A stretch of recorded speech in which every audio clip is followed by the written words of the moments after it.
نحمده ونصلي على رسوله الكريم اما بعد فاعوذ بالله من الشیطان الرجیم بسم اللہ الرحمن الرحیم وبالوالدین احسانا۔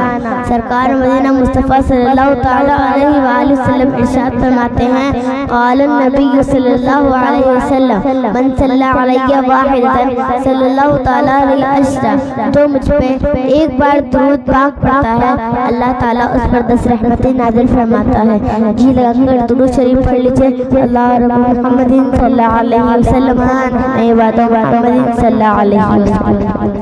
محترمہ سامعات، اللہ تعالیٰ نے کائنات میں افضل اور اشرف مخلوق الانسان کو بنایا ہے اور انسانوں میں بھی سب سے باعزت ماں باپ کو بنایا ہے۔ والدین در حقیقت انسان کی دنیا میں آنے کا ذریعہ ہوتا ہے۔ ہمارا وجود والدین کی وجہ سے ہوتا ہے، اسی لیے اللہ تعالیٰ نے بھی والدین کے ساتھ حسن سلوک کا حکم دیا ہے اور حقوق کی ادائیگی کی تلقین کی ہے۔ محبت کا جذبہ فطری طور پر مدرسہ ادب والدین کو عطا کیا گیا ہے۔ اولاد کے لیے والدین دنیا کی سب سے بڑی نعمت ہے۔ والدین کی جس قدر عزت و توقیر کی جائے گی اسی قدر اولاد سعادت سے سرفراز ہوگی۔ شریعت میں والدین کے ساتھ حسن سلوک کا حکم دیا گیا ہے اور ماں باپ کی فرما برداری میں عبادت بھی داخل ہے۔ اگر والدین کو ایسا حکم دے دے جو شریعت کے خلاف ہو تو والدین کی اطاعت فرض نہیں بلکہ شریعت کی اطاعت فرض ہے۔ ماں باپ کا مقام و مرتبہ اس قدر اہم ہے کہ توحید و عبادت کے بعد بھی ماں باپ کی فرما برداری کو برقرار دیا گیا ہے۔ جہاں انسانی وجود کا حقیقی سبب اللہ ہے تو وہی ظاہری سبب والدین ہے۔ محترمہ سامعات، کچھ لوگ ماں باپ کی نافرمانی کرتے ہیں، ان کا کہا نہیں مانتے، ان کا دل دکھاتے ہیں، ان کی خدمت میں کوتاہی کرتے ہیں، ان سے جھک کر سخت لہجے میں بات کرتے ہیں۔ ایسی اولاد کو تو اللہ سے ڈرنا چاہیے کیونکہ ان کا یہ عمل جہنم میں لے جانے کا سبب ہو سکتا ہے۔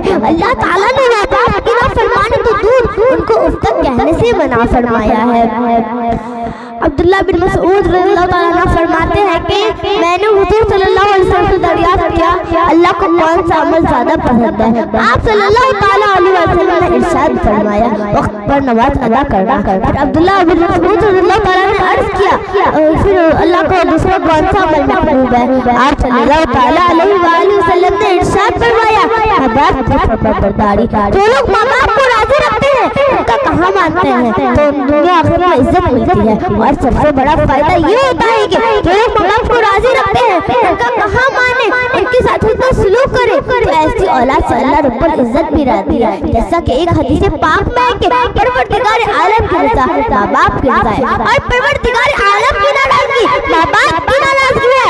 یعنی اگر ہمارے والدین ہم سے ناراض ہیں تو ہمارا رب بھی ہم سے ناراض ہے، اگر ہمارے والدین ہم سے راضی ہیں تو ہمارا رب بھی ہم سے راضی ہے۔ ایک اور حدیث پاک میں ہے کہ اس شخص کو یہ پسندیدہ ہوگا کہ تمہاری عمر دراز کی جائے اور اس کو بڑھا دیا جائے۔ جو لوگ ماں باپ کے ساتھ اچھا معاملہ کرتے ہیں ستارے میں صلہ رحم بھی کرتے ہیں، یعنی اگر اپنے ماں باپ کے ساتھ اچھا سلوک کرتے ہیں ان کی خدمت کریں تو اللہ تعالیٰ ان کی برکت سے ہمارے رزق کو بھی بڑھا دے گا اور زندگی میں بھی اضافہ فرمائے گا۔ محترمہ سامعات، تھوڑی دیر کے لیے ذہن کو حاضر کر کے ماں باپ کی قربانی کے بارے میں سوچیں تو معلوم ہوگا اللہ تعالیٰ نے ماں باپ کی شکل کو کتنی بڑی نعمت سے نوازا ہے۔ جاڑے کا موسم، چلچلا کی دھوپ کی شدت، موسلا بہار بارش کا قہر، بڑھتا ہوا بادل یا کرکراتی بجلیاں، بچوں کے آرام کی خاطر والدین ہر مصیبت کو جھیلنا گوارا کر سکتے ہیں تاکہ طرح کے ٹکڑے میں کچھ ہو نہ جائے۔